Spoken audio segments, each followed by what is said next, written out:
Bueno, muy buenas noches y bienvenidos a Academia Libertaria.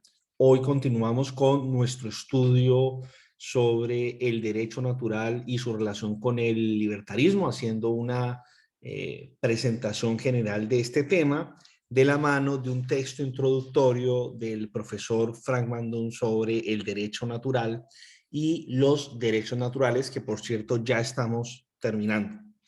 El día de hoy vamos a tratar el tema de los derechos. En concreto, en especial, vamos a comparar lo que vimos la clase pasada acerca de los derechos naturales, cuáles son, cuál es su significado, y con esa enorme cantidad de derechos que hoy en día existen y que se conceden en la Constitución o en la Declaración Universal de los Derechos Humanos, o incluso lo que la gente reclama, ¿no? La gente dice, no, tenemos derecho a tal cosa, o tenemos derecho a tal cosa y no se nos concede y tenemos derecho a eso. Entonces hay como que, digamos que la realidad jurídica hoy en día para la mayoría de las personas se siente fundamentalmente como el tener un derecho a algo que no se tiene y que se reclama. Entonces, ¿cómo es esta realidad? ¿De dónde viene? Y cómo se relacionaría o cómo la podríamos entender nosotros con toda esta... Eh, eh,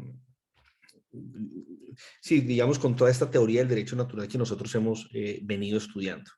Para ello, como hemos venido haciendo ya ahorita tradicionalmente, dividiremos nuestra presentación en dos partes. Una primera parte donde yo voy a presentar, digamos, el tema, y una segunda parte donde vamos a hacer los comentarios de ustedes, las preguntas que tengan. Eso sí, si hay preguntas puntuales acerca de lo que se está presentando, pues me pueden interrumpir para hacerme la pregunta, una aclaración muy concreta, pero ya digamos preguntas un poco más desarrolladas o elaboradas, la dejamos pues para la segunda parte de la clase.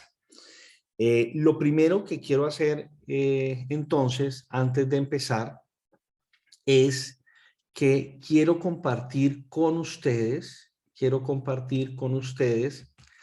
eh, nuevamente el texto de Frank Mandún, porque preparando la clase de hoy, hice unas modificaciones en la traducción.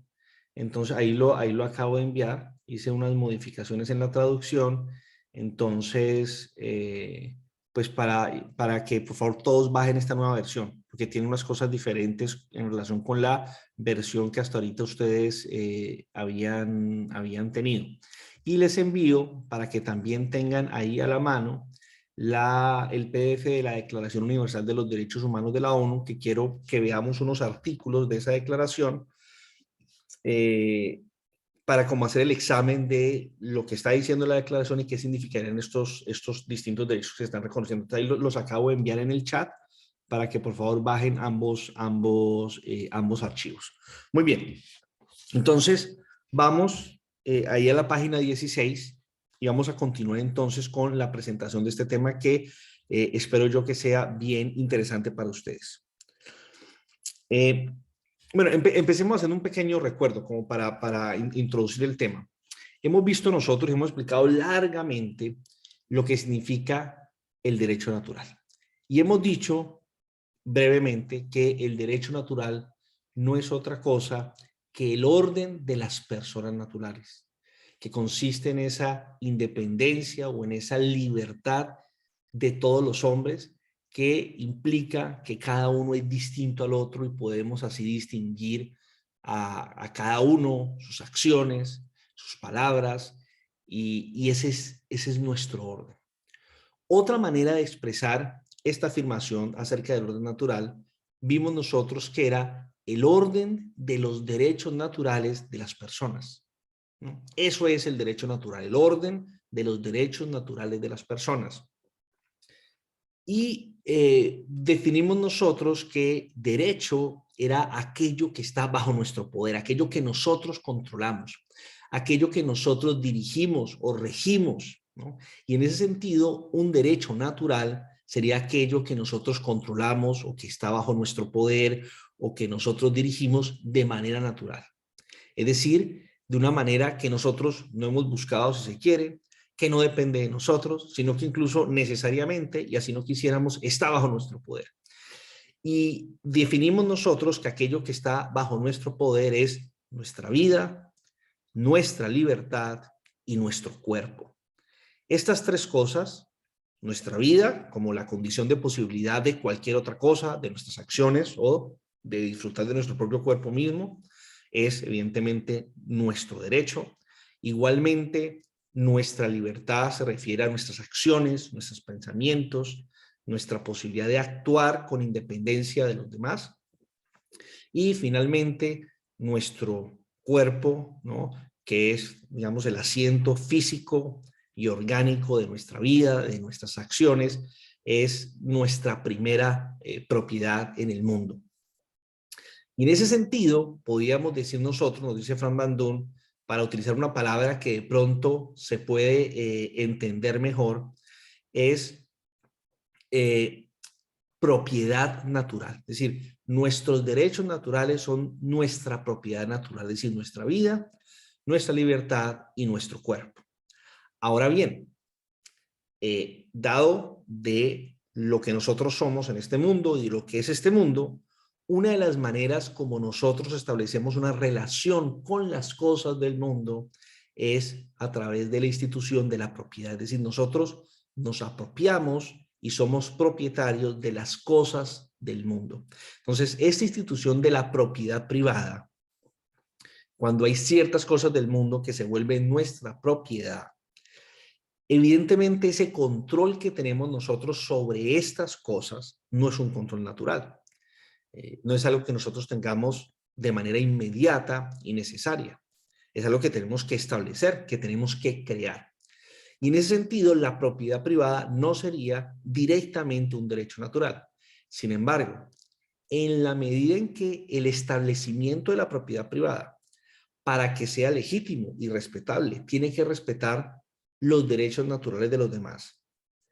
Y, en segundo lugar, dado que la realidad misma de la propiedad, su contenido, su definición, sus límites, su extensión, son dados por naturaleza y no definidos por el parecer humano o por un orden artificial, en ese sentido, la propiedad privada es una institución del derecho natural y en ese sentido, digamos, más amplio, podemos decir también que es un derecho natural. Y así llegamos, tendríamos nosotros la vieja formulación de la tradición liberal de que los derechos naturales de los hombres son vida, libertad y propiedad. Y en propiedad estamos nosotros entendiendo tanto la propiedad natural que sería sobre mi cuerpo como la propiedad sobre las cosas del mundo. Y eso fue, digamos, lo que presentamos nosotros en la clase pasada y lo que hemos venido desarrollando a lo largo de todas estas clases. Me dice Paula que no ve el archivo que acaba de entrar. ¿Será que lo tengo que volver a enviar o hay forma de enviárselo directamente a Paula? Andrés, ¿sería eso posible? ¿O cómo hacemos para que De Paula pronto, vea? reenvíalo en el chat de Academia Libertaria. ¿Y Paula está en Y Paula está... Paula está ahí? Paula está Confirmamos, Paula. Ok, entonces ya lo Okay. voy a enviar, entonces voy a enviar ambos archivos, los voy a enviar entonces, denme en un segundo, y lo enviamos a el chat de Academia Libertaria para que los tengamos todos ahí. Un segundo, denme un segundo. Y ya podemos continuar. Entonces, a ver. Aquí, entonces este.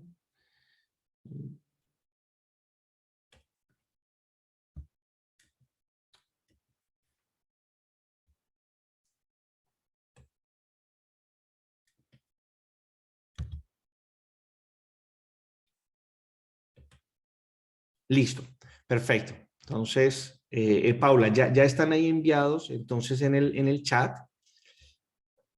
Creo que así es más fácil, más fácil verlos, porque son unos pequeños cambios que le hice a la traducción. Van a ver ustedes ahorita que no son muy grandes, pero me parece que sí mejoré lo que, digamos, lo escribí de manera mucho más clara y más ajustado pues al texto del profesor Bandón. Entonces, Vamos entonces a comenzar ahorita sí nuestro tema de hoy, ¿no? Estamos en el punto 4, en la página 16 que dice derechos y derechos a. Entonces, fíjense ustedes. Hoy en día, los derechos suelen confundirse con la noción simplemente de derechos subjetivos. A los que estamos acostumbrados a referirnos como derechos a, ¿no? Se suele distinguir tradicionalmente en la tradición del derecho actual especialmente, bueno, y tradicionalmente se suele distinguir derechos subjetivos y el derecho subjetivo y el derecho objetivo. Y se entiende que el derecho objetivo sería, digamos, básicamente las normas que produce el Estado, toda, digamos, la producción normativa del Estado, ¿no? Leyes, decretos, sentencias, etcétera. Y por otra parte, el derecho subjetivo serían las distintas facultades para exigir de acuerdo con esas normas que produce el Estado. Es como tradicionalmente se presentan las cosas. En este esquema, cuando nosotros hablamos del derecho a, yo tengo derecho a esto, yo tengo derecho a aquello, fíjense ustedes que estamos hablando de la posibilidad o el poder que yo tengo para exigir algo. Y en ese sentido, esto haría parte de lo que se llamaría derecho subjetivo. Entonces, para que ustedes vayan entendiendo un poco acá, digamos, las categorías. Por lo anterior, muchos definen derecho como facultad para exigir o como exigencia justificada. Entonces, pongamos, digamos, desde el comienzo, hagamos la comparación. Nosotros hemos distinguido dos significados de la palabra derecho. En un sentido, hemos dicho, derecho en singular se refiere a el orden. Derecho es sinónimo de orden. Entonces, el derecho natural es el orden de las personas. Y en ese caso, la palabra derecho quiere decir la palabra en latín, por ejemplo, ius. Nosotros esa palabra ius se perdió en español. Y la palabra que nosotros utilizamos es derecho. Tenemos solamente esa palabra. Tenemos otra realidad diferente que expresa la palabra derecho, y es cuando podemos utilizar esa palabra también en plural, ¿no? Puede ser singular o plural. Cuando hablamos, este es mi derecho, o yo tengo derecho a tal cosa, o estos son mis derechos. Y ahí la palabra derecho tiene su significado original y se refiere a la palabra latina original que viene del verbo regir, en latín rego, y donde viene la palabra latina directum, que es donde viene nuestra palabra derecho. Y en ese caso dijimos nosotros que derecho significa fundamentalmente aquello que está bajo mi poder, aquello que está bajo mi control, aquello que yo controlo de manera justificada. Y aquello que yo controlo de manera justificada, diríamos nosotros, es mi derecho. O, como lo dice Franz Magnón, si esta forma de hablar suena un poco extraña, diríamos aquello que es propio, aquello que es mi propiedad, es decir, lo mío, ¿no? ¿Qué es mi derecho? Lo mío. ¿Qué es lo mío? Lo mío es aquello que está bajo mi control. Y entonces podemos decir nosotros que hay algunas cosas que están bajo mi control de manera natural. Y esas cosas son mis derechos naturales. Ahora, no todo lo que está bajo mi control es natural. Evidentemente, nosotros también tenemos derechos que no son naturales y en ese caso, pero también pueden ser nuestros derechos. Por ejemplo, si yo pago un arriendo, yo tengo un contrato de alquiler con el dueño, digamos, de mi apartamento, pues evidentemente yo tengo derecho a usar el apartamento. Le estoy pagando al dueño por usar el apartamento, por vivir en él, etcétera. Y en ese sentido, ese uso de esa cosa es mi derecho, es mío, ¿no? El apartamento no es mío, el apartamento es de a quien yo se lo estoy alquilando, pero el uso del apartamento es mío. Y en ese sentido digo yo, ese uso es mi derecho, ¿ya? Entonces, fíjense ustedes que ese uso evidentemente no es un derecho natural y sin embargo sería algo que está en mi propiedad o algo que está bajo mi control. Y a eso llamaríamos nosotros derecho. Entonces nosotros estamos llamando derecho a aquello que está bajo mi control. Muy bien. En cambio, como hoy se entienden las cosas, se suele simplemente entender derecho como una facultad para exigir algo, como un poder para exigir algo, como una exigencia justificada, ¿no? Y vamos a desarrollar este concepto, pero fíjense ustedes, de entrada es muy importante aclarar eso. Un concepto de derecho, lo mío, lo propio, aquello que está bajo mi control, como vamos a ver, de manera legítima, justificada, y de otra parte, derecho entendido simplemente como facultad para exigir o como una exigencia justificada. Y vamos a ver el abismo que hay de distancia cuando se entienden las dos cosas sin ninguna relación entre ellas. Esto lleva a malos entendidos, a malentendidos. Decir que los derechos son derechos a es sugerir que una casa es mía por derecho simplemente porque tengo una exigencia justificada en relación con ella, como si la naturaleza precisa de lo que justifica mi exigencia fuera irrelevante. Entonces, esto es muy importante, ¿ya? Cuando yo defino derecho simplemente como una facultad para exigir o como una exigencia justificada, ¿no? Fíjense ustedes, esto es lo que va a poner, digamos, como la atención, Frank Mandón, estoy diciendo que aquello que hace que algo sea mi derecho es simplemente que yo puedo exigirlo o que yo tengo una justificación para exigirlo. Como si la naturaleza de esta justificación para exigir aquella cosa no tuviera ninguna relevancia. Es decir, bastaría con que yo pudiera exigirlo o que yo tuviera una justificación para exigirlo para que se volviera mi derecho. Vamos a desarrollar esta idea. Tengan esa idea en la mente y vamos a ver cómo se desarrolla. Sin embargo, el hecho de que pueda producir alguna justificación para exigir X no prueba que yo tenga un derecho a X. No prueba que X sea mi derecho. Este es el punto. El hecho de que yo pueda presentar una justificación de por qué yo pudiera exigir X no significa que yo tenga derecho a X. No significa que X sea mi derecho. ¿Ya? El hecho, repito, el hecho que yo diga, no, es que, como vamos a ver, yo presento esta y esta razón y por lo tanto yo puedo exigir esto, no significa que en efecto eso que yo estoy exigiendo o que yo pareciera poder exigir lo convierta en mi derecho. Supóngase, por ejemplo, y aquí viene, digamos, donde vamos a empezar a entender de qué es lo que se está hablando. Supóngase, por ejemplo, que justifico mi derecho a X mostrando que necesito o deseo fervientemente tener X. O que yo hubiera tenido X si el mundo o la sociedad hubieran sido mejores de lo que son. Ojo con esto, fíjense, ¿qué razones podemos dar? Yo necesito esto.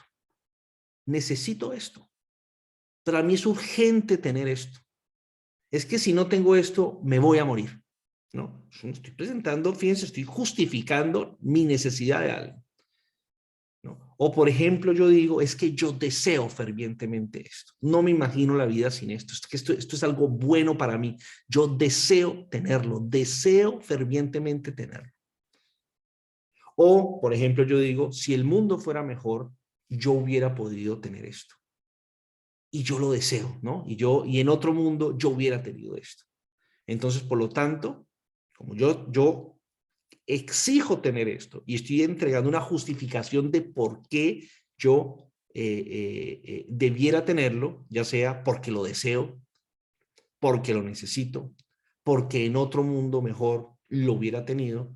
Entonces yo presento mi exigencia, presento esa justificación de esa exigencia y digo, por lo tanto, eso es mi derecho. O por tanto, yo tengo derecho a eso. Mejor, yo tengo derecho a eso que necesito, o yo tengo derecho a eso que deseo, o yo tengo derecho a aquello que en otro mundo mejor lo hubiera tenido yo. Ya van viendo ustedes por dónde va el argumento. Por ejemplo, si quieres entregar parte de tu propiedad a los necesitados, perdón, En algunas circunstancias, este tipo de argumentaciones pueden ser apropiadas y convincentes. Y Fran Bando nos va a dar un ejemplo. Por ejemplo, si quieres entregar parte de tu propiedad a los necesitados, entonces requerirías que aquellos que apelan a tu caridad prueben de alguna manera su necesidad.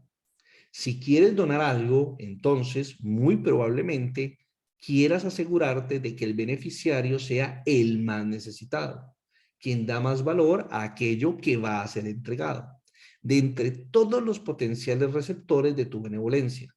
Sin embargo, es claro que sería un error decir que este tipo de personas tienen derecho a tu propiedad. Fíjense ustedes que este tipo de argumentación, por ejemplo, yo necesito esto, no puedo vivir sin esto, es una argumentación, es una justificación que puede tener sentido. ¿En qué marco podría tener sentido? Nos imaginamos, por ejemplo, que yo quiero hacer una donación, yo quiero regalarle algo a alguien, a un grupo de personas. Evidentemente, dado que los recursos son escasos y mi donación también será limitada, pues yo no puedo regalarle, digamos, a todas las personas infinitamente recursos. Toda acción de benevolencia, toda acción generosa, toda donación tiene unos límites, no solamente en la cantidad de lo que se está donando, sino pues al número de personas que se le puede donar. Y en ese sentido, las distintas, digamos, personas o fundaciones, etcétera, que se dedican a donar, pues eligen a quién le regalan. Y entonces puede tener sentido, por ejemplo, para escoger a quién se le regala algo, regalárselo a quienes más lo necesitan.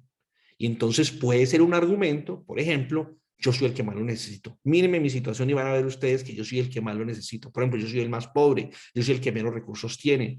A mí sería quien más me favorecería. Y entonces uno escoge a los más pobres, etcétera, y se les regala aquello que se les va a regalar. En ese caso, esa argumentación tendría sentido. Pero a ninguno de nosotros se nos ocurriría decir que por el solo hecho de esas personas necesitarlo más, significaría que tienen derecho a aquello que es mío y que yo les estoy regalando. Que aquello que es mío y que yo le estoy regalando, por el solo hecho de necesitarlos más, no es mío, sino que realmente es de ellos. No diríamos nosotros eso. En otras palabras, y digamos, este párrafo va a ser clave entenderlo. Hablando estrictamente, el derecho a X no es en sí mismo un derecho, sino la facultad jurídica para exigir X. Consecuentemente, la facultad para exigir X puede calificar como un derecho a X solo si X es mi derecho. Tengo el derecho a mi casa porque la casa es mi derecho, porque es mía en el marco del orden jurídico. Y aquí yo sí me quiero detener para explicarles esto bien. ¿Cuál es el punto del profesor Frankman? Es el siguiente. La expresión derecho a, que está simplemente, digamos, explicando una facultad para exigir, no es problemática en sí misma. Si nosotros podemos decir, yo tengo derecho a esto o aquello, siempre y cuando esa facultad para exigir algo tenga como fundamento un derecho. En otras palabras, yo digo, por ejemplo, yo tengo derecho a que ustedes respeten mi casa. Yo tengo derecho a exigirle a ustedes que ustedes no dañen mi casa. Yo tengo derecho a exigirle a ustedes que no entren a mi casa a menos que yo les dé permiso. Yo tengo derecho a exigirle a ustedes que no dañen mi casa, etcétera, etcétera, etcétera. Todas esas exigencias que yo les puedo hacer a ustedes nacen del hecho de que la casa es mía, es mi derecho. En otras palabras, toda facultad para exigir algo tiene que tener como fundamento un derecho. Yo tengo derecho en general a mi casa porque mi casa es mi derecho. ¿Cuál es el problema que se presenta hoy en día? Ya pongámoslo claro. El problema que se presenta hoy en día es que se divorcia esta facultad para exigir del derecho que debiera ser su fundamento.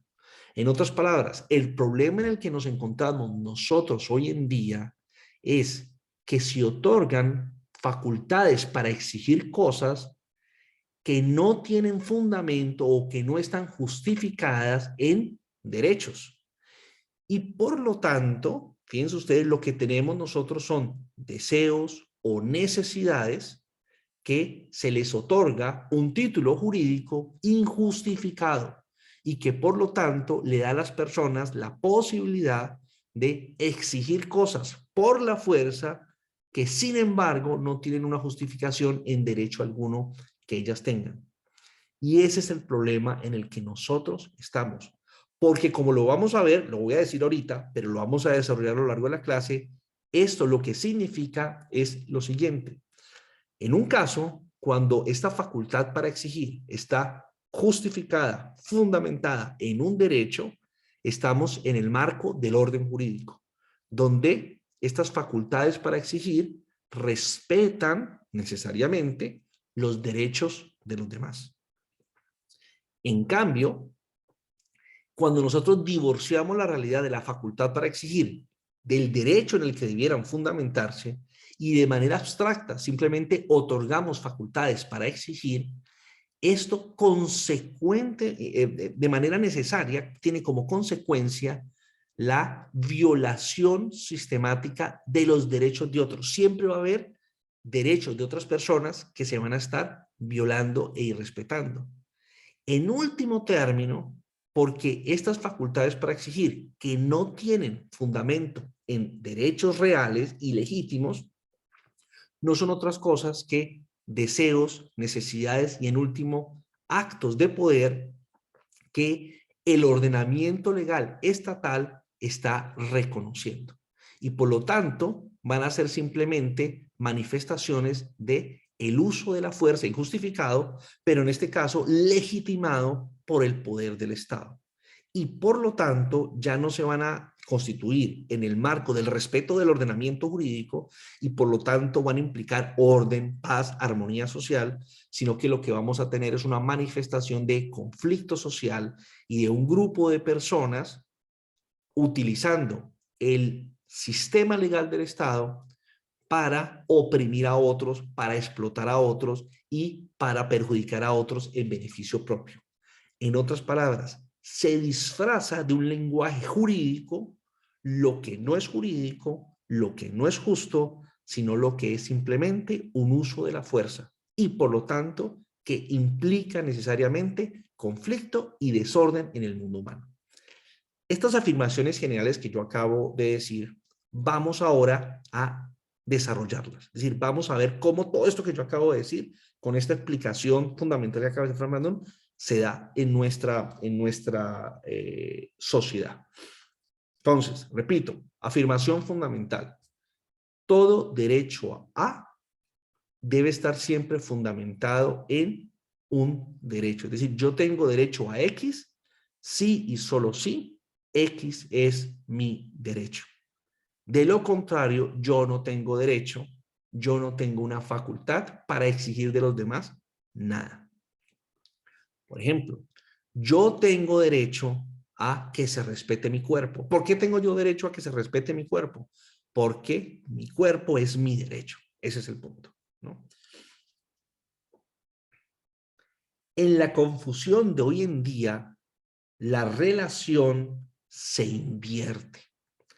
En vez de decir que yo tengo derecho a aquello que justamente es mío, parece que debemos decir que la sociedad debe reconocer mi existencia justificada de algo al darme un poder legal sobre ello, sin importar si jurídicamente pertenece a otra u otras personas. Repito, parece que debemos decir que la sociedad debe reconocer mi exigencia justificada de algo al darme un poder legal sobre ello, sin importar si jurídicamente pertenece a otra u otras personas. Eso es muy importante entonces. ¿Hay hasta aquí de pronto alguna pregunta concreta?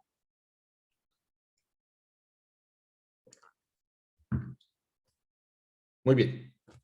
Entonces, Repito, tenemos nosotros la expresión derechos a, que significa una facultad para exigir algo o una exigencia justificada, y tenemos nosotros el concepto derecho. Nuestra afirmación es que todo derecho a debe estar basado o debe suponer un derecho. Yo tengo derecho a aquello que es mío, que me pertenece. Y lo que se hace hoy en día en el orden legal estatal es que, de una forma u otra, se divorcian estas dos realidades y se otorgan derechos a sin relación alguna con la propiedad. Y vamos a utilizar y vamos a desarrollar ahorita esto sí con ejemplos de la mano de la Declaración Universal de los Derechos Humanos. Entonces veamos la afirmación que hace el profesor Frank Mandún para nosotros desarrollarlo un poco más. La identificación falaz de derechos y derechos ha llevado a la llamada explosión de derechos de la segunda mitad del siglo XX. Esta explosión se produjo luego de la adopción de la Declaración Universal de los Derechos Humanos por parte de la ONU en 1948. La Declaración Universal hace una lista de un número enorme de cosas a las que supuestamente los seres humanos tienen derecho. Paremos ahí. Y los invito yo entonces, utilizando el archivo que yo les mandé, a que vayamos a la Declaración Universal de los Derechos Humanos. Esto lo podríamos hacer nosotros también, por ejemplo, con la Constitución de Colombia, o pues muchas de las constituciones del presente, pero hagamos con la Declaración Universal de Derechos Humanos. Y lo primero que yo quiero que ustedes se hagan en cuenta es que al comienzo de la declaración, está diciendo la declaración supuestamente que estos derechos que se van a reconocer en la declaración, ojo con esto, es muy interesante, ellos están diciendo que esos derechos que ellos van a reconocer en la declaración son derechos que tiene todo ser humano por el solo hecho de ser humano, ¿no? Que están fundamentados en la dignidad humana. Y hasta ahí a nosotros nos sonarían las cosas muy bien, porque precisamente lo que nosotros estamos defendiendo de la posición naturalista. Lo que nosotros estamos diciendo es, ojo, hay unas ciertas cosas que le son debidas a todo ser humano por el solo hecho de ser humano, independientemente de que se le respete o no, independientemente de que a una persona le guste o no, independientemente de cualquier cosa. Por naturaleza, cada persona tiene ciertos derechos y se le deben ciertas cosas antes de que el Estado exista, antes de que el Estado lo reconozca o no. Y entonces ahí vemos nosotros cómo, ¿no? La declaración de la ONU está utilizando un lenguaje naturalista, sin lugar a dudas. Sin embargo, cuando nosotros empezamos a ver el listado de esos derechos, empezamos a ver en unos casos que se están reconociendo derechos que no son realmente derechos naturales, o en otros casos, digamos, una cierta confusión en la manera como se presentan las cosas. Y lo primero que yo quiero que ustedes caigan en la cuenta es que nosotros hemos dicho que los derechos naturales de las personas son vida, propiedad y libertad. Veremos cómo la ONU evidentemente aumenta, ¿no?, ese catálogo de los derechos naturales y dice que un montón de cosas serían derechos naturales que realmente no lo son, ya lo vamos a ver. Pero adicionalmente vemos nosotros como, por ejemplo, el derecho a la propiedad privada aparece en el artículo 17. O sea, tuvieron 16 artículos donde reconocieron un montón de derechos antes de mencionar el derecho a la propiedad. Ya eso, digamos, revela la posición que le empiezan a dar, que no tienen pues o sea, la propiedad no tiene una relevancia en la declaración, y pues no se cree que sea algo que deba estar, digamos, al comienzo, ¿no? No está unido al respeto a la vida y al respeto a la libertad, sino que está, pues, digamos, más lejos por allá. Y eso es problemático porque, como vamos a ver hoy, ¿no?, realmente toda libertad, el respeto a toda libertad supone entender esa libertad en relación con la propiedad. Es decir, hablar de libertad de expresión, de libertad de movimiento, en abstracto y sin relación a la propiedad es imposible. Entonces, pensar que uno puede hablar de estos derechos sin relacionarnos con la propiedad, como hemos estado haciendo nosotros, ¿no? Derecho a moverme libremente. Sí, yo tengo derecho a moverme libremente siempre y cuando yo ese derecho a moverme libremente lo entiendo en el marco de la propiedad privada. Ya vamos a ver de qué manera. Pero bueno, veamos algunos de, digamos, de estos derechos. Fíjense, por ejemplo, ustedes en el artículo 22.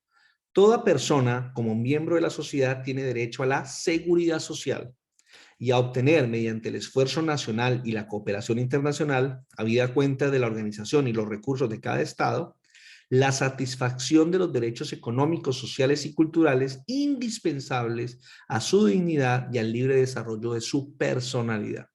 Y esto está diciendo la ONU que es un derecho natural, ¿no?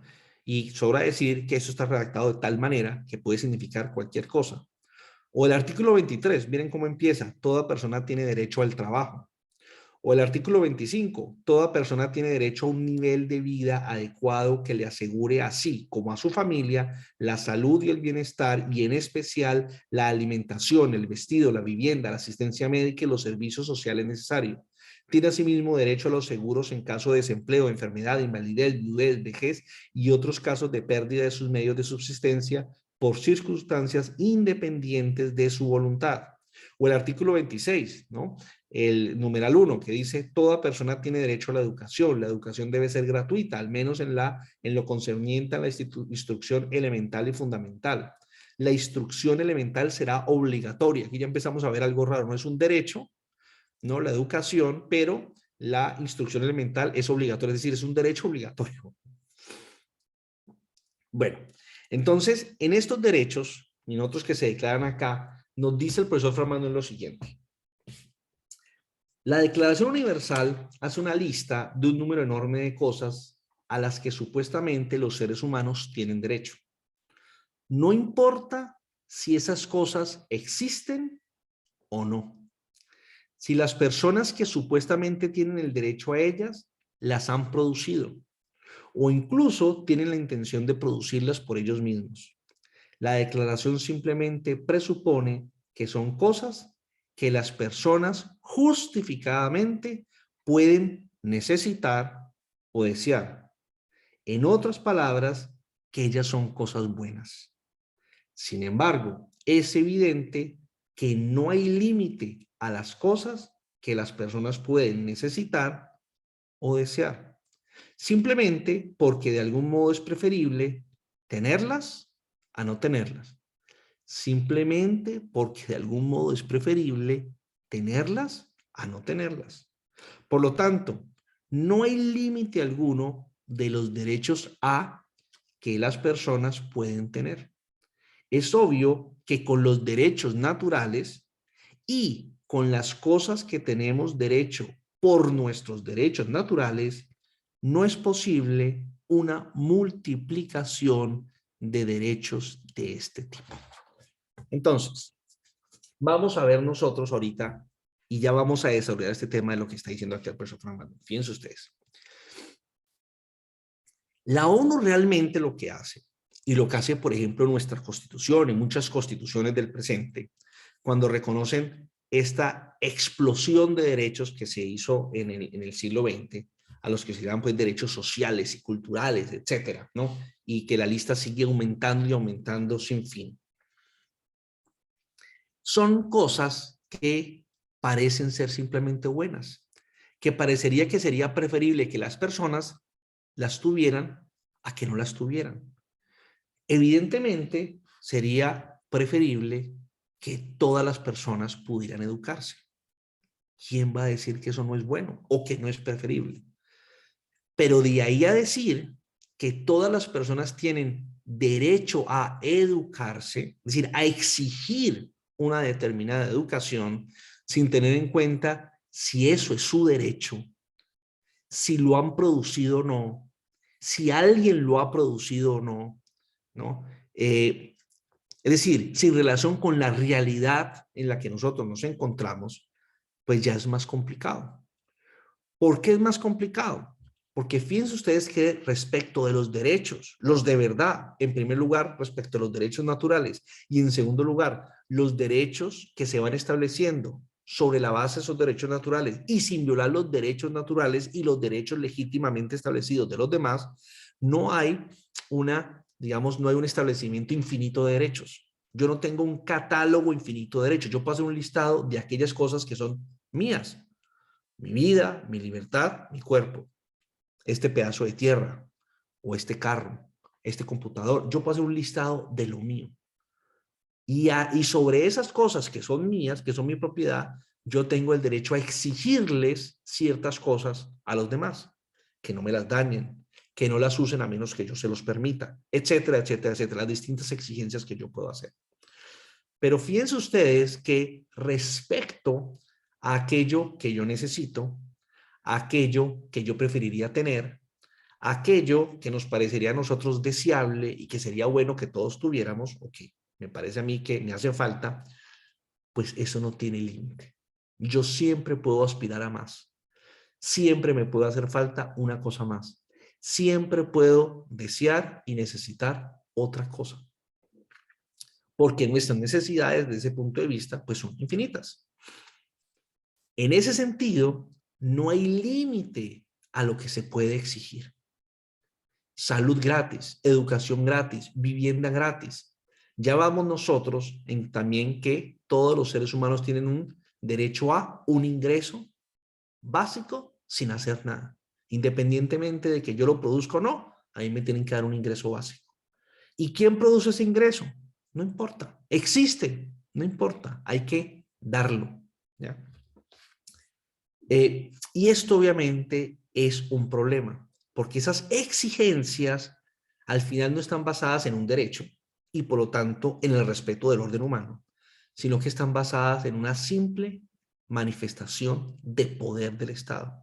Y por lo tanto, los derechos lo que vienen es a encubrir la realidad de un grupo de personas utilizando el Estado para apropiarse de los derechos de otro grupo de personas. Un grupo de personas que utilizan entonces el orden legal estatal para apropiarse de lo que no es de ellas, pero esa apropiación se disfraza, ¿no?, de legitimidad con el lenguaje de los derechos.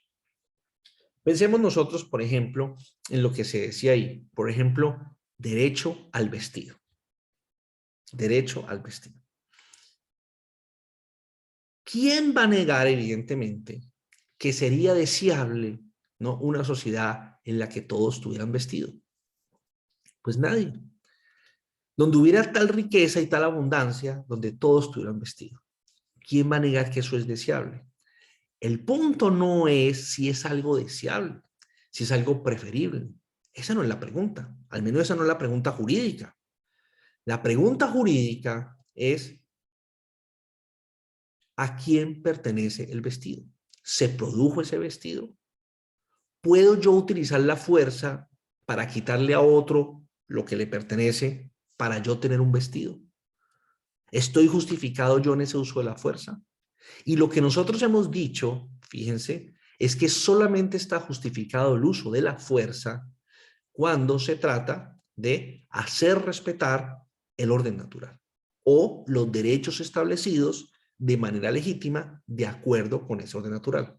En esos casos, cuando se están irrespetando los derechos naturales o aquellos derechos que se establecieron respetando los derechos naturales de todos, en ese caso, cuando se están violando esos derechos, hay una justificación para el uso de la fuerza. Lo contrario implicaría que por el solo hecho de yo necesitar algo o desear algo, tengo la justificación para usar la fuerza. Por ejemplo, necesito un vestido, no tengo un vestido, por lo tanto, yo puedo apropiarme de los vestidos de otro y quitárselos por la fuerza. Como ustedes pueden ver, dado que nuestras necesidades no tienen límite y nuestros deseos no tienen límite, la consecuencia necesaria de ello es simplemente la guerra de todos contra todos o el conflicto continuo. Porque de la misma manera, como mis deseos no tienen límite, no tienen límite los deseos de nadie. Y así como una persona dice, yo necesito el vestido y pronto se lo puedo quitar a este otro, porque es una exigencia justificada, es simplemente Yo necesito el vestido, esa es mi exigencia y está justificada en mi necesidad, por lo tanto, puedo quitárselo, es mi derecho, ¿no? Pues de la misma manera, yo puedo decir, yo tengo derecho a esta otra cosa y se lo quito a otro, y así sucesivamente la sociedad se vuelve simplemente, ¿no? No hay ya armonía social, sino lo que hay es un conflicto continuo donde yo simplemente utilizo la fuerza para imponerle mis deseos a los demás. Y entonces la sociedad no se vuelve otra cosa que ese escenario de la lucha entre ¿qué? Entre quién logra imponer su poder y quién tiene la fuerza para imponer lo que ellos quieren. Fíjense ustedes, por ejemplo, ¿no? Que el paro que se dio en Colombia, ¿no? Que comenzó como una protesta en contra de una reforma tributaria, terminó convertida en una serie de exigencias que hacían aquellos jóvenes líderes del paro, que hacían que exigían sus derechos. Ahora, ¿en qué consistían esos derechos? Querían educación gratis. ¿Qué significaba educación gratis? A ellos no les importaba de dónde iban a salir los recursos, pero el Estado tenía que obtener esos recursos para pagarle a ellos su educación.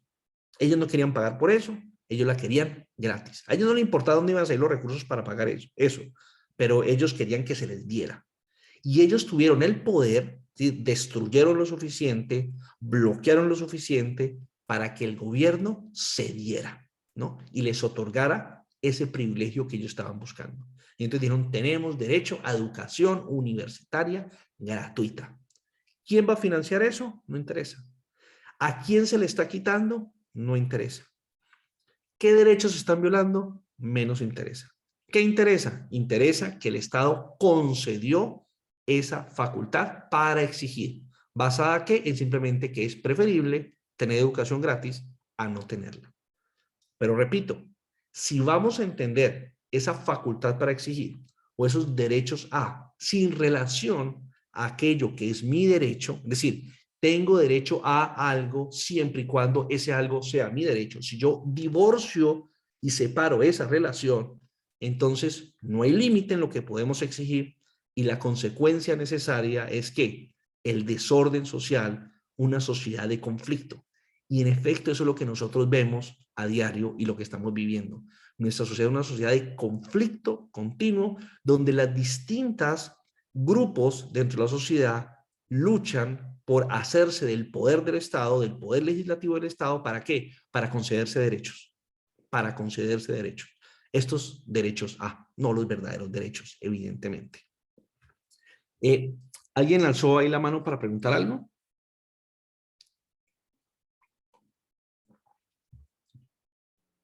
Sí, sí, yo, pero me respondió inmediatamente la pregunta, pero estaba ahí. Gracias. Ok, entonces vas a hacer la pregunta cuando empecemos la sección de preguntas y respuestas. Dale, dale, dale. Ok, listo, perfecto. Entonces, quiero que hagamos entonces para terminar en cuenta lo siguiente. ¿Cómo es necesario relacionar, ¿no? Los derechos entonces, siempre es necesario relacionar estos derechos de los que nosotros hablamos con el tema de la propiedad, con aquello que me pertenece, porque si no caemos en este problema. Pensemos nosotros entonces con el derecho al trabajo. Vamos a poner un ejemplo con el derecho al trabajo. Vamos a poner otro ejemplo con el derecho a la libertad de expresión. Y vamos a poner otro ejemplo con el derecho a la educación, que es el que hemos estado mencionando, pero podría ser el derecho a la salud o cualquiera de estos derechos, ¿no? Vamos a poner un ejemplo con cada uno de ellos, ya para concluir esta parte y darnos cuenta de lo que estamos hablando acá. Comencemos, por ejemplo, nosotros con el derecho a la libertad de expresión. Cuando nosotros decimos, ¿no? En la tradición liberal decimos nosotros, no es que yo tengo derecho a la libertad de expresión. Ok, listo. Nadie se opondría a eso. Pero Mises, ¿no? Hizo caer en cuenta de algo. Mire, ese derecho a la libertad de expresión no significa absolutamente nada si no está relacionado o encarnado, si se quiere, en el derecho a la propiedad y en el respeto a la propiedad. En otras palabras, Mises dice, mire, si no hay derecho de propiedad privada y no se respeta el derecho a la propiedad privada, todos esos demás derechos de los que uno habla, derecho a la libertad de expresión, derecho, libertad religiosa, etcétera, etcétera, realmente no existen. ¿Y por qué? Dice Mises, muy sencillo. Supóngase nosotros que nosotros decimos que hay derecho a la libertad de expresión. Listo, tenemos ese derecho. Pero en ese ordenamiento jurídico, por ejemplo, si yo quiero comprar papel, si yo quiero comprar tinta y si yo quiero comprar impresoras, tengo que pedirle permiso al Estado. Fíjense usted. No, vamos a poner el ejemplo de los periódicos. Pensemos la cosa más tradicional. Olvidemos un instante de Internet, olvidemos un instante de la televisión y la radio. Pensemos en el derecho a la libertad de expresión como originalmente se entendía, que era a través, digamos, sobre todo de la escritura, ¿no? Entonces, fíjense ustedes que yo quiero comprar tinta, pero no puedo comprarla libremente. Para comprar la tinta tengo que pedirle primero permiso al Estado. O supónganse que el Estado diga, yo soy el único que puede vender tinta, ¿no? Lo mismo con el papel, que yo no pueda comprar libremente papel y vender papel, o que el Estado sea el único que vende el papel. O lo mismo hoy en día, con el ejemplo de las impresoras, una máquina para imprimir un papel periódico o un libro, para comprarla o venderla, tengo que pedirle permiso al Estado. O peor aún, que el Estado pudiera ser el único dueño de las impresoras. ¿En qué terminaría mi derecho a la libertad de expresión? Se puede conceder en la Constitución o en cualquier, digamos, documento legal, pero al final no significaría absolutamente nada. Porque precisamente la libertad consiste en ¿qué? En utilizar lo propio, en el respeto a lo propio. No, o sea, yo tengo derecho a expresarme, fíjense, yo tengo derecho a expresarme libremente, ese derecho a, siempre y cuando ese derecho a esté basado ¿qué? En algo que es mío. Yo tengo derecho a ¿qué? A comprar el papel que yo quiera a quien yo quiera. Comprar la tinta que yo quiera a quien yo quiera. Comprar las impresoras que yo quiera a quien yo quiera. Pero si yo no tengo ese respeto a mi propiedad, entonces yo realmente al final tampoco tengo el derecho a la libertad de expresión. O piensen ustedes en la libertad religiosa. Yo tengo libertad religiosa, perfecto. Pero ¿en qué consiste realmente la libertad religiosa? Yo tengo la libertad de ser dueño de un terreno, donde por ejemplo ese terreno construimos una iglesia y donde libremente nos reunimos. Pero si no se respeta la propiedad privada, pues en vano habrá ¿qué? Libertad religiosa. Porque es que la libertad religiosa tiene que ver es con el derecho a ¿qué? A que podemos reunirnos, a que podemos nosotros en esa propiedad privada hacer lo que nosotros queramos y creer lo que nosotros queramos y decir ahí lo que nosotros queramos. Fíjense ustedes que todos esos derechos que tradicionalmente nosotros asociamos con la tradición liberal, no es que sean falsos derechos, ni más faltaba. Son derechos reales, sino que solamente son derechos, es decir, una exigencia que se puede hacer siempre y cuando tengan como fundamento la propiedad, ¿no? Ese es el caso, por ejemplo, de la libertad de expresión. Ustedes saben, por ejemplo, que en muchas de estas constituciones de los países comunistas y socialistas se reconoce la libertad de expresión, pero a la hora de la verdad, pues no hay tal. ¿Por qué? Porque el Estado controla, digamos, la propiedad. O fíjense ustedes más recientemente, ¿no? El caso de lo que veíamos en Venezuela, como muchos de los periódicos que tenían una posición de oposición frente al gobierno venezolano, ¿qué sucedía? Para ellos poder importar papel y tinta y todo lo que necesitaban para poder imprimir los periódicos, tenían que primero ir a pedirle permiso al Estado para poder ir a comprar y poder importar. Porque en Venezuela, como hay un control financiero para la compra y venta de las divisas, pues no pueden simplemente a nivel internacional ir y comprar las cosas. Van y las compran, pero si el Estado no les libera los dólares, pues ellos no van a poder pagar a los proveedores internacionalmente. Eso pasa pues en Venezuela. Entonces hay en efecto, digamos, un permiso que hay que pedirle continuamente al Estado para cualquier cosa que se va a comprar en el exterior. Es decir, no hay libertad. Entonces, pues, ¿qué ocurría? Que el Estado nunca aprobaba los dólares a los periódicos y los periódicos entonces no podían comprar el papel, no podían comprar la tinta y por lo tanto no podían imprimirlo. Entonces, ¿en qué quedó el derecho a la libertad de expresión? Absolutamente en nada. Fíjense ustedes con esto, con este ejemplo, la importancia de relacionar siempre para defender la libertad. Los derechos o las exigencias que yo puedo hacer siempre tienen como fundamento la propiedad y que no es verdad que se puedan hacer exigencias si no se reconoce la propiedad. Pero la siguiente consecuencia de esto es también al revés. Y es que, ¿qué pasa cuando yo empiezo a hacer un montón de exigencias que no tienen relación con la propiedad? Y es la contracara de esto. O sea, una cosa es, no, hablar de que nosotros podemos imaginar nuestras libertades sin relacionarlas con la propiedad. Ahí hay un problema. Pero al revés, ¿qué pasa cuando yo empiezo a otorgar, entre comillas, libertades o derechos sin relación con la propiedad? Lo que yo estoy estableciendo no son derechos. Lo que yo estoy estableciendo no es un ordenamiento jurídico. Lo que yo estoy estableciendo es realmente la ley del más fuerte. donde el que tenga el poder para imponer sus deseos o sus necesidades es aquel que los puede satisfacer, porque al final yo disfrazo simplemente una necesidad de un derecho. Entonces yo tengo la fuerza para quitarle a otro y obligar que a otro me pague o me financie aquello que a mí me parece preferible tener o que yo deseo tener o que necesito. Por ejemplo, pongamos el primer caso, derecho al trabajo. ¿Qué significa derecho al trabajo? Si yo estoy diciendo que yo tengo derecho al trabajo, significa que yo tengo la facultad para exigir que me contraten. Es decir, si yo no tengo trabajo, yo tengo la facultad para exigir que me contraten. Es decir, yo puedo obligar a alguien a que me contraten. Vean ustedes lo que eso significa. ¿Ya? Vean ustedes lo que eso significa. O sea, en teoría eso podría significar que el Estado sí quisiera y si fuera coherente, el Estado no lo hace, pero si el Estado fuera coherente, el Estado podría obligar a las empresas privadas a que contraten más trabajadores de los que la empresa necesita. Pero ojo, hoy en día hay gente de izquierda que dice lo siguiente. Y hay gente que ha hecho esta propuesta seriamente. O sea, no se sienten unos locos al hacer esta propuesta. Y es que todas aquellas personas desempleadas deben ser contratadas por la administración pública. Si toda persona que no tenga trabajo, como toda persona tiene derecho a trabajar, automáticamente entonces el Estado tiene que contratarlas. Fíjense ustedes, hay gente izquierda que propone esto. Entonces, fíjense ustedes que independientemente que se necesite el trabajo o no, yo tengo derecho al trabajo. ¿Qué significa eso? Yo tengo derecho a exigirlo. O sea, yo puedo exigir que me den un trabajo, independientemente de que exista o no exista, de que se pueda o no se pueda, de que haya los recursos para ello o no. No, hay que pagarlo y punto. Ahora, ¿quién paga ese salario? ¿De dónde salen los recursos para pagar ese salario?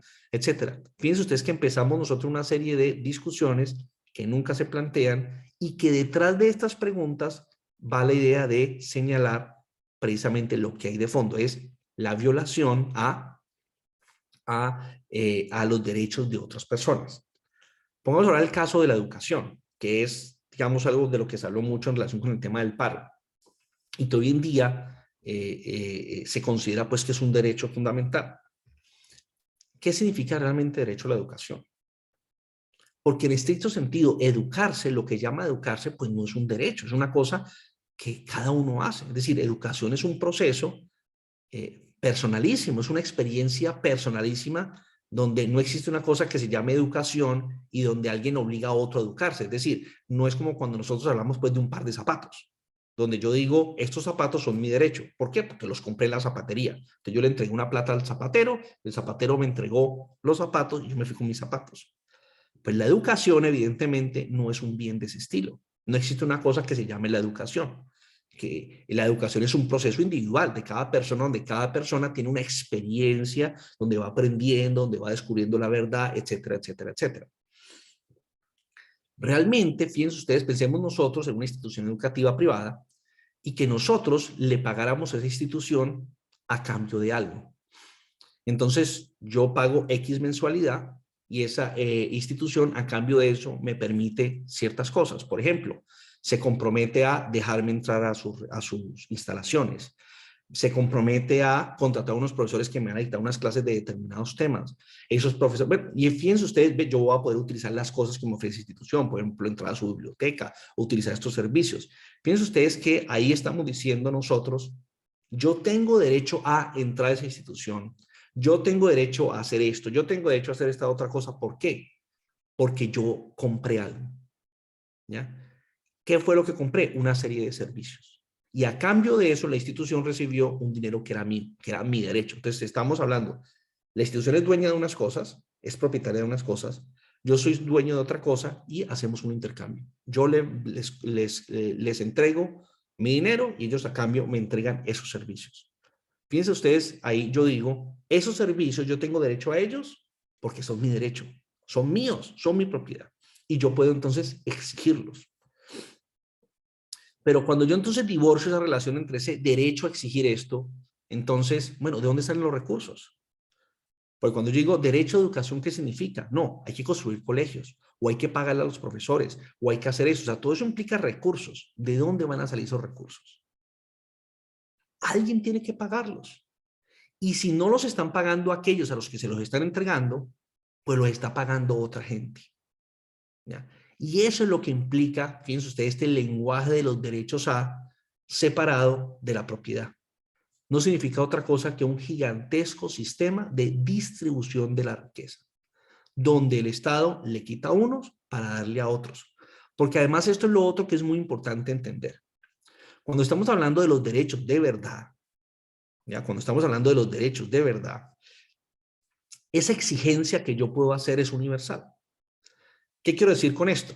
Si yo digo, por ejemplo, esta casa es mía o estos zapatos son míos, son mi derecho y por lo tanto yo tengo derecho a que usted no me los robe, a que usted no me los quite, a que usted los respete, esa exigencia yo la puedo hacer a todas las personas y yo le puedo exigir a Andrés y decirle, Andrés, respete mis zapatos, usted no se me los puede llevar, son míos, son mis zapatos, ¿no? Y así sucesivamente. Yo puedo hacer esa exigencia a todas las personas. En cambio, con estos derechos que el Estado se inventa y que el Estado otorga, fíjense ustedes que no ocurre lo mismo. Por ejemplo, si yo digo, yo tengo derecho a la educación, yo no puedo ir donde Andrés y decirle, Andrés, yo tengo derecho a la educación, respéteme mi derecho. Otórgueme usted a mí ese derecho a la educación. Andrés no puede hacer eso. Andrés no, cada uno de nosotros, si viniera otra persona, si un muchacho de estos, de los del paro, viniera a nuestra casa, nos tocara y nos dijera, yo tengo derecho a la educación, págueme la universidad, nosotros diríamos, ¿usted se enloqueció o qué? No me moleste, ¿no? ¿A quién se le exigen estos derechos? Al Estado. Estos derechos, estos falsos derechos, ¿no? ¿A quién se le puede exigir? Se le exige al Estado. Es decir, yo le exijo al Estado que el Estado me pague a mí, ¿no? La educación. ¿Y por qué entonces? O sea, cuando ¿qué es lo que quiero decir con esto? Fíjense, que la realidad de lo que está pasando entonces es algo distinto. Y es que se disfraza de un derecho y se le da legitimidad a lo que no lo es, sino es simplemente un deseo o una necesidad que la gente tiene.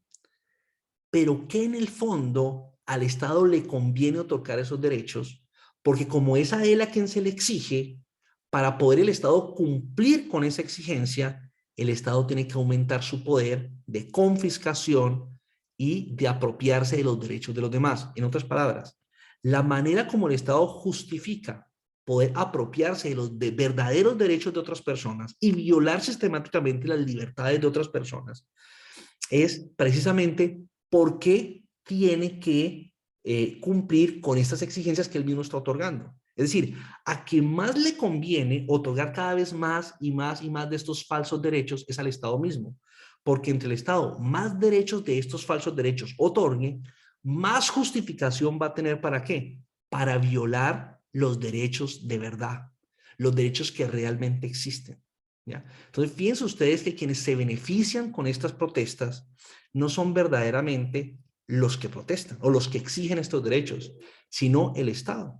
Preguntémonos nosotros, después de estas protestas, ¿es más poderoso el Estado o es menos poderoso? ¿Tiene más poder el Estado o tiene menos poder el Estado? ¿Quién ganó? ¿Y las personas son más libres o son menos libres?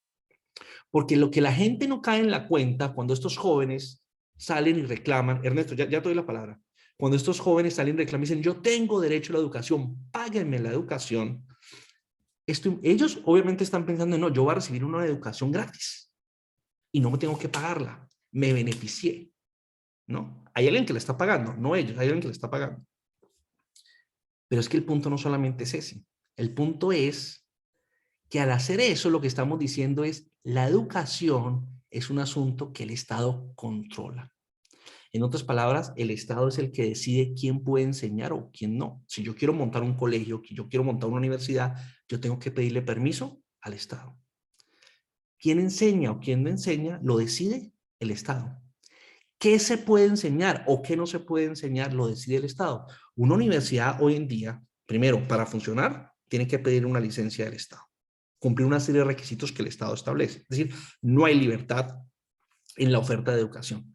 Pero no solamente esto, sino que si una universidad quiere montar un programa y ofrecer una carrera, esa universidad tiene que primero, ¿qué? Pedirle permiso al Estado para ofrecer esa carrera y obtener el respectivo permiso del Ministerio de Educación. Si no, no puedo ofrecer la carrera. Y para ello el Estado revisa los contenidos curriculares de la carrera y los aprueba o no. Y así sucesivamente, pues podríamos hacer toda una serie de ejemplos de cómo el Estado hoy controla y regula la educación. Pero el joven, al pedir ese derecho a la educación, que piensa que está ganando algo, y en cierto sentido está ganando algo, es decir, está ganando que se le otorgue algo por lo cual él no ha pagado ni va a pagar. Y en ese sentido se beneficia. Pero en el fondo y a la larga va a salir muy perjudicado. Porque aquello que va a recibir es quizás aquello que él no quiere. Porque quien define lo que él va a recibir va a ser el Estado. Entonces, al final esa exigencia al Estado le encanta, porque de una parte justifica su acción depredadora, de su violación sistemática de los verdaderos derechos, pero además porque le otorga cada vez más poder y más poder sobre las distintas áreas de nuestra vida. Porque ya educación va a ser lo que el Estado diga que es educación. Y se va a enseñar lo que el Estado dice que se va a enseñar. Y eso lo que implica es que al final no va a haber verdadera libertad educativa y no va a haber verdadera libertad de ideas. Hoy en día la gente se queja mucho de que las universidades, especialmente aquellos que nos preocupan la libertad, se han vuelto simplemente grandes defensoras del socialismo y digamos centros de adoctrinamiento socialista. ¿Y acaso debe a nosotros extrañarnos cuando la educación entera está controlada por el Estado? Nada se va a enseñar en las instituciones educativas que no sea a favor del Estado y a favor de que el Estado tenga más poder, ¿no? O sea, si nosotros realmente queremos, ¿no?, combatir ese adoctrinamiento que se da en las universidades, pues lo que tenemos es que arrebatarle al Estado la educación que sea verdaderamente libre, y una de las cosas que implicaría eso es reconocer que no existe una cosa así como derecho a la educación, ¿no? Y que cuando hablamos nosotros de derecho a educación podría existir sí, solo si estamos hablando de una relación contractual donde yo, cuando contrato con una institución educativa y a cambio de una serie de servicios, yo les estoy pagando un precio. En esos casos hay un contrato que es necesario cumplirlo y yo puedo decir, tengo derecho a que usted, institución educativa, me preste tales y tales, tales servicios. Y ese derecho a esos servicios no solamente los tiene que respetar usted, institución educativa, sino que fíjense que ese derecho yo sí lo puedo exigir un respeto frente a todos los demás. Yo le puedo decir, Andrés o Cristian, respétenme mi derecho. No me impidan entrar a la institución, no me impidan ir a clases. Ustedes tienen que respetar el que yo pueda exigir aquellos servicios por los cuales he pagado. En otras palabras, cuando nosotros separamos entonces la facultad para exigir del derecho y aceptamos cualquier justificación para esa exigencia, abandonamos el reino del ordenamiento jurídico de una sociedad ordenada para entrar en el reino simplemente de la fuerza, del poder, de que uno tiene cosas si tiene el poder para imponer su voluntad. Lo uno implica orden y armonía, paz social, lo otro implica continuo conflicto y desorden social, que es precisamente lo que nosotros tenemos.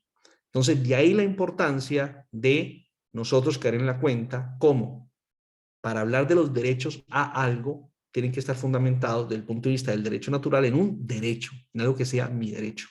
Hoy, lastimosamente, simplemente se creen que existen facultades para exigir cosas y que baste para ello con que el Estado lo reconozca. Si el Estado reconoce algo, eso ya lo convierte de inmediato en un derecho. Y ya vemos nosotros las nefastas consecuencias que eso tiene, de una parte, y por otra parte, como teóricamente es injustificable una decisión de ese estilo que no es ya jurídica, sino simplemente política. Es una cuestión de poder, pero que se disfraza con un lenguaje jurídico. El lenguaje jurídico del cual se apropió el Estado le ayuda a disfrazar la injusticia que hay detrás, la verdadera realidad del asunto, que es una realidad de poder y no jurídica. Se disfraza de jurídico lo que es político. Muy bien. Ernesto iba a hacer una pregunta. Muchas gracias, doctor. Primero que todo, agradecerle magistral su intervención. En realidad, queda uno pleno al escuchar. Una cosa que me gustaría de pronto que en aras de aterrizar en determinadas cosas, preguntarle qué es el Estado en sí, y cuáles son sus componentes para aterrizar de pronto un poquito más lo que usted nos está diciendo tan magistralmente en realidad pues, lo que nos está diciendo. Únicamente sería eso. ¿Qué es el Estado? ¿Cuáles son sus componentes? Porque tengo entendido que ahí está también el pueblo, el territorio, una cantidad de cosas. Entonces es como un harakiri que nosotros hacemos cuando decimos, no, vamos a demandar al Estado. Perfecto. Me voy a demandar yo mismo. Gracias. Entonces vamos a hacer una cosa, Ernesto. Vamos a cerrar entonces esta parte, la exposición. Yo ya terminé la exposición que iba a hacer hoy. Y entonces en la segunda parte comenzamos con tu pregunta. Entonces voy a terminar esta primera parte. Muchas gracias a todos por asistir, por estar en la clase de hoy, y los invito a que se queden acá con nosotros para nuestra segunda parte, donde ya será abierta a los comentarios de ustedes, a sus preguntas, y donde ya, digamos, vamos a poder dialogar un poco más.